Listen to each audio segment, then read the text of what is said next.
Tom Cotton of Arkansas is well positioned to talk about two of our big stories this morning. He's a member of the Senate Select Committee on Intelligence and would be involved in any Senate investigation of the Trump administration's ties to Russia.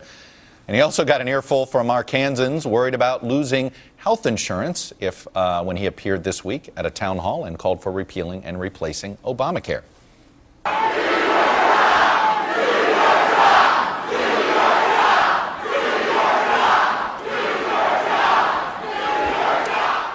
Quite a week for you, Senator Cotton. Welcome to Meet the Press. It's a fun week in Arkansas, Chuck. It's good to be here with you. Nothing wrong with being a part of democracy in action, I'm sure. It's great. I mean, anytime you can get 2,200 of your voters to turn out and have a chance to talk with them, that's a good thing. Let me get you first this reaction. Are you concerned about the White House contacts with, in particular, the FBI and the chairman of the Senate Intelligence Committee, since your committee has already announced it's investigating all of these allegations of Russian interference in the election? Do you think that contact was inappropriate? Well, Chuck, let's step back. Russia is not our friend. Vladimir Putin is KGB, always has been. The Senate Intelligence Committee, for as long as I've been on it, has been examining Russia's attempts to undermine faith in our electoral process and undermine our interest around the world. We have said that we're going to undertake in a bipartisan fashion an inquiry into everything that Russia tried to do in our election process last year. If that leads to potential contacts between Trump associates and the Russian government, then we'll explore those as well. One of the last things I did the week before last, before I left for home from Washington, D.C., was have an hours-long hearing on these very matters. So I'm confident that we're going to proceed in a manner that goes wherever the facts take us. But what you're talking about is what Reince Priebus just said on your show last week. This is not something that the White House has tried to conceal. And if anything... Well, it doesn't matter whether it's concealed. Is it appropriate, though? So, Chuck, let's take that CNN article on face value. I'm not going to confirm or deny, obviously, anything in these stories because these leaks of classified information could do real harm to our national security, but just take it at face value. So it says that the FBI went to President Trump and Reince Priebus and said that reports of contacts between Trump associates last year and Russian intelligence officials were grossly overstated. Isn't it reasonable for the chief of staff to then say to the FBI director, well, are you going to say anything to correct the record on this, since everyone is running around Washington making these allegations? I think that's a perfectly reasonable response. Now, the FBI and other intelligence agencies have reasons that they don't go out and call balls and strikes on news stories because we don't want to let our adversaries know what we do know or what we don't know or how we know it. But again, if you just take everything in that story in face value, I don't think there's that much alarming in it. But let's go to the issue of the White House trying to enlist the chairman of the two intelligence committees, but in particular Senator Burr, who has already announced an investigation. Was that appropriate? Well, as Reince Priebus said last weekend, Devin Nunes was already saying this on the record. The White House, I think, was trying to ensure that the media had more access to information. That's what the CNN story said about Reince Priebus. That's what Reince Priebus said last week. Were you contacted by the White House? I was not. And if you had, would you have talked to the media at their request? Chuck, I generally try to refrain from much comment about what's happening in my work on the Intelligence Committee or the Armed Services Committee because I want to make sure that I stay on the right side of the line about classified information, which, frankly, I wish more people in the media and more of the Obama holdovers in the administration were doing. Mark Warner, who's the vice chair, and the Intelligence Committee works differently than every other committee. It is truly bipartisanly run. Mark Warner said he has some concerns about this idea that the White House contacted Senator Burr, that it could call into question whether this is going to be a fair investigation. Well, I think there's no doubt that this will be a fair inquiry. As I said, we're already well underway. It's been conducted in a bipartisan fashion. Democrats and Republicans have been working well on it. I mean, there's a limit to what we can discuss publicly.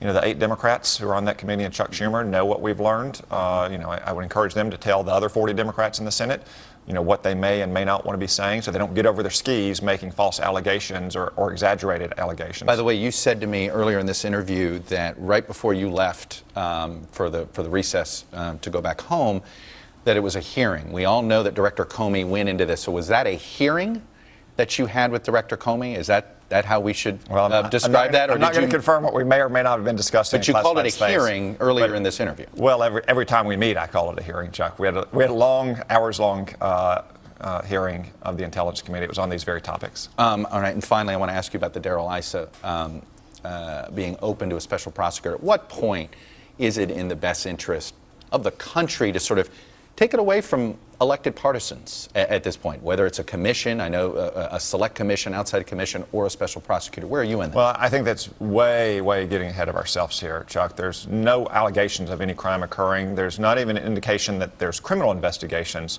underway by the FBI, as opposed to counterintelligence investigations, which the FBI conducts all the time as our main counterintelligence bureau. If we get down that road, that's a decision that Attorney General Sessions can make at the time. But I think Senators that's very can far call down for it on their own. I mean, you called during your campaign against Mark Pryor. You called for a special prosecutor for the IRS. How does this Russia allegation, when does that rise to that level in your mind? Well, I think that's far down the road from what our inquiry might reveal in the Intelligence Committee or what the FBI's inquiries might reveal. That's something that can be decided down the road. But right now, there's no credible evidence of these contacts beyond anonymous sources in the media. And I've got to tell you, anonymous sources can't always be trusted. Anonymous sources are how we found out about a lot of scandal in this country. Anonymous sources says Steve Bannon drove from the White House to the Department of Homeland Security to confront John Kelly, which we now know is not the truth. That's not like the tone of a conversation. That is someone's physical whereabouts. You cannot credit stories that are based on anonymous sources. You should look into them, especially if you're in a position of responsibility, right. But you can't simply credit them. Let me talk to you about health care. You got an earful from a town hall. Tell me your big takeaway from that. Does that say to you, you've been one of these advocates of saying, hey, we can't repeal Obamacare until there's a replacement that the public can see. Does that make you more determined than ever to say, hey, slow down, get this replacement right before the exuberance on repeal? Well, we have to get health care reform right. Our health care system has had problems going back decades. Obamacare claimed to solve them. It clearly did not, because the price of insurance is still going up and access to doctors is still strained. But what we saw over this past week is a lot of anxiety and stress that Americans feel about health care. I know families that have been helped by Obamacare that feel that anxiety and stress, but also I know families that have been hurt by it.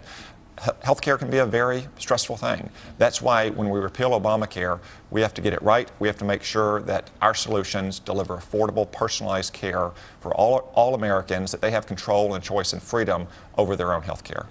Is that that promise sounds good. Do you understand why some people think that's an impossible promise to keep?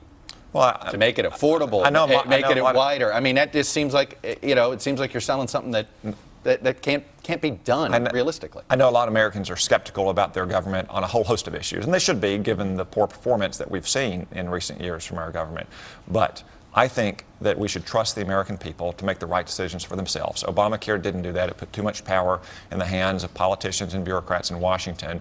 We can make our healthcare system more flexible, more personalized, and more affordable for everyone, and still address the problems that Obamacare claimed to address, like the rising cost of health insurance or the inability of people to get coverage if they had pre-existing conditions and so forth.